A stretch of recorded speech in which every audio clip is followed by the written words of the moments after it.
People who have served long prison sentences, what was it like seeing the world so many years later? I only did a few years, but I remember trying to explain to someone what YouTube was. He came over and asked me. This was in 2013, and he was locked up in 1998. I explained how he can watch old live concerts people had recorded decades ago, or how he can go behind the scenes with different famous people, to the documentaries, and talked about the self-help videos for basically everything.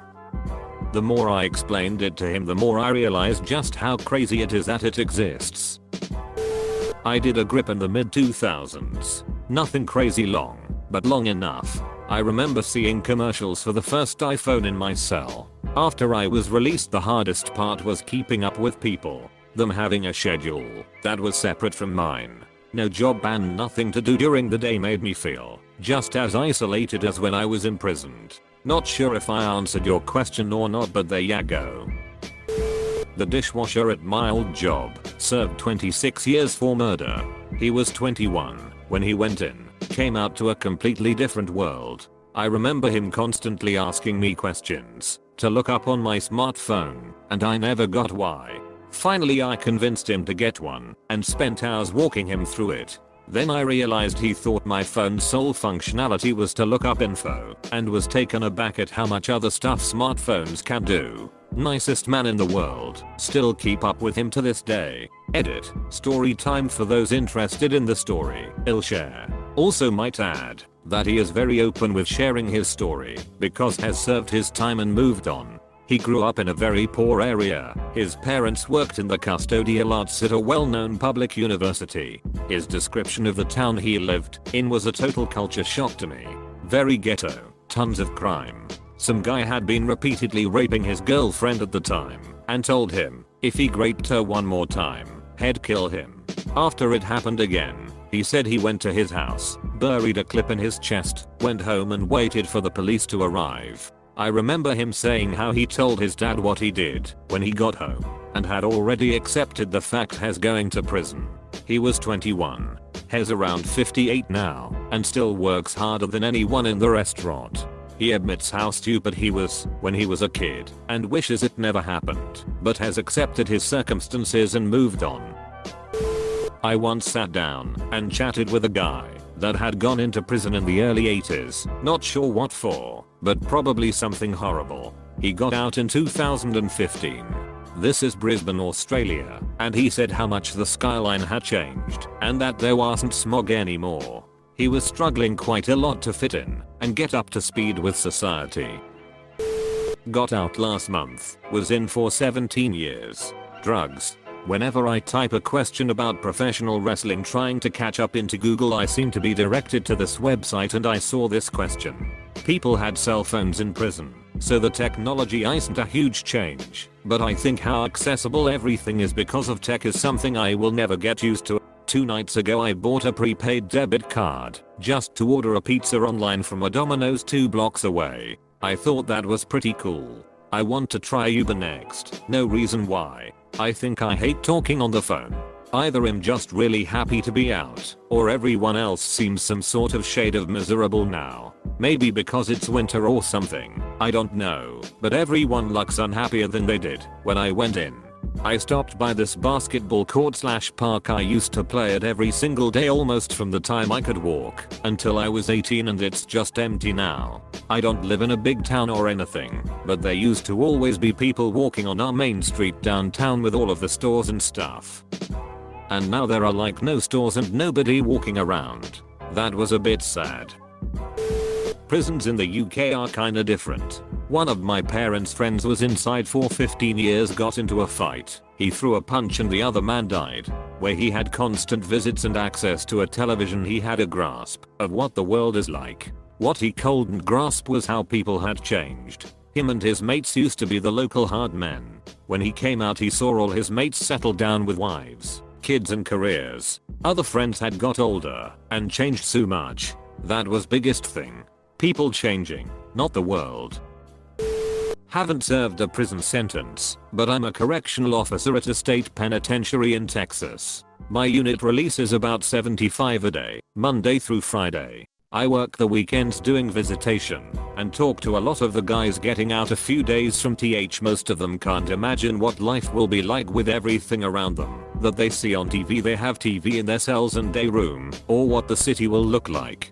I'll talk to them about how huge their hometown has grown and how a lot of places they remember don't even exist anymore. Multiple times a year we have someone that has spent decades incarcerated and has no other life but in prison, so they immediately commit a crime after being released so they can go back. Just last week we were releasing a 60 years old that had been in for 40 years. The day before his release, he tied razor blades to a shoestring and cut another inmate's neck up. When being questioned, he said, "This is my home. I'm not leaving my home." Friend of mine growing up did a long sentence. He was the same age as me, same birthday, just 12 hours apart. We were in school together, Cub Scouts, all that. But around middle school we drifted apart, and I never saw him in high school, though he said he remembered me. Anyways, I was working at the library when he came in. He was just out of a long prison term, a local one at that, so yeah, I'd think it wouldn't be that isolating. Except apparently he'd burnt a lot of bridges by the time it got to that point, so he didn't get a lot of visitors. The local prison doesn't exactly have current books and magazines, and apparently the TV choices are shit. What can I say? We live in the deep south. Anyway, he was amazed primarily by the changes in technology. He knew about computers and cell phones, but his practical experience with them was pretty much nil. He had a seriously hard time adjusting and managing things. Had been in and out of jail and prison since pretty much high school, so for the past say 20 years had only had minimal contact and chances for acclimation. He couldn't really cope. He wound up taking an old pickup truck, drinking himself courageous, and slamming it into the courthouse in the middle of the night, killing himself and starting a small fire. A year later, you can't even see a smudge on the courthouse wall, and has nothing but a memory. Worked at a box store and had a guy just wander around the store for about 2 hours amazed at all the technology advances. He told me right away he wasn't going to buy anything. He just got out and wanted to see what had changed. Of course security watched him the whole time and he just walked around reading all the information on TVs, computers, etc. Edit. Since people are concerned about security watching the guy, it was done on security cameras, not physically following him. Security identified a potential threat to lost product and did their job by monitoring the potential threat. Him not defending the actions of security, only trying to bring clarification to watched him. It would be so weird. I have to admit the reason I asked is because I'm a recovering addict, used all sorts of drugs for 2 years and heroin for 3 more years / clean 5 years now. And when I finally got some sober time, after using some type of hard drug every day for 5 years, I felt like the world had changed. Just watching commercials on TV felt weird. I was really into sports before using, and seeing all the new players that I had no clue about was amazing. I had to relearn the landscape of each league: NBA, NHL, NFL and MLB. The saddest part was seeing my 3-year-old niece that I didn't even really know. I have no memories of her between 0 to 3 years old, but I have tried to make up for it over the last 5 years. That's kind of why I wanted to ask this question. I thought it would be really interesting to hear what people who went through this had to say. I mean, if you come out 20 years later, you could be talking about a person who had one of those big older house phone looking cell phones, to now everyone has an iPhone X with facial recognition and retina scanning. You would feel like you are in the future. Not me, but a neighbor.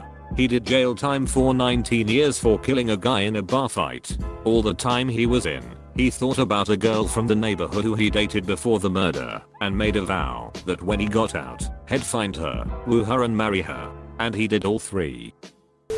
My wife's cousin went to jail in 1997. He got out more than a year ago. After 6 months, he turns himself in and confesses to a murder he committed in 1996 that he had gotten away with. When we asked him why, he said because the world had changed so much and he had no idea how to live in the kind of world. Edit. I'm glad this struck a nerve. Thanks for the upvotes and the discussion. Some clarification which you'll find below as well. Guy was 18 when he went in. He took the rap for a crime technically committed by his brother who was 17, although the brother did some time, but as an accessory. But he was 18. So between not knowing who he really was as a person outside of prison and how much things had changed between then and now, it was too much to handle. Also, when I said he got away with murder, what I meant is that the police were never going to close that case. He was a suspect along with others, but there wasn't any evidence to convict him or anyone. He could have committed some small crime to go back in, but he went with the nuclear option to make sure he never gets out. He literally walked into a police station with no provocation to confess. Edit 2. He definitely committed the murder. His best friend, my brother, died. He was grieving, and this person pissed him off at the wrong time. My brother spent a decade in prison. He went in before the invention of smartphones. He could not believe the iPhone's abilities. He kept referring to FaceTime as Skyface. That was so funny to me. For a while his texts were 1 or 2 words. He is pretty good at texting now. My mom's cousin was locked up for 36 years. Committed murder when he was 20 and got out at 56 on good behavior. He knew about the iPod and iPhone and all of that. They watch TV for God's sakes. They have newspapers. The big killer for him was how distant everyone on the street was. When he went in, some people would hold up a newspaper if they were busy. He had a hard time adjusting to nonverbal cues such as earphones in or other things everyone else picked up on subconsciously, but he couldn't because prison. Another thing that blew his mind was how the job he was studying and aiming to do before the murder, records management, was totally obsolete due to computers. He ended up working as a solo electrician because no one else would hire if they did a background check.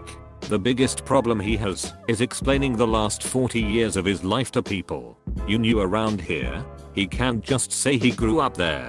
He'd figure out real quick he was lying or hiding something. Remember Roscoe's on 5th? No, he won't. They opened in 1989 and closed in 2003. He was incarcerated 1979 to 2005. Also another is certain big events. Where were you on 9/11? When the market crashed? When the Red Sox won the World Series? Etc. He was in prison and has to avoid mentioning that to people unless he absolutely has to. Not me, but a relative. He would open every closet and drawer in our house when he got out. He hated anything around him closed.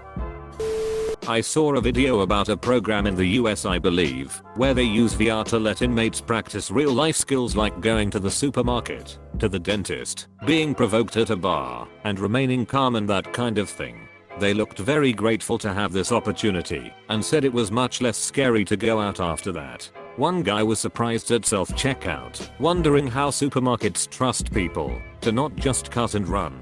We should do things like this everywhere. My girlfriend's grandfather was caught driving 50 pounds of pot from Texas to New Mexico sometime in the 70s. He was released a few years back and stayed with us because she was the only family he had left. Her mom moved to Japan and her father died. He was constantly mind-blown over pretty much everything. Seeing this 80-year-old man learn to use a smartphone was pretty hilarious. He basically dove headfirst into everything. He wasn't intimidated by technology and made an actual effort to adjust. Strangest thing is being passenger in a car after a year inside. Actually really frightening. Your perception of speed has gone. It felt like we were going 70 miles per hour in a 30. I kept shouting slow down. Was too scared to drive for a week or so.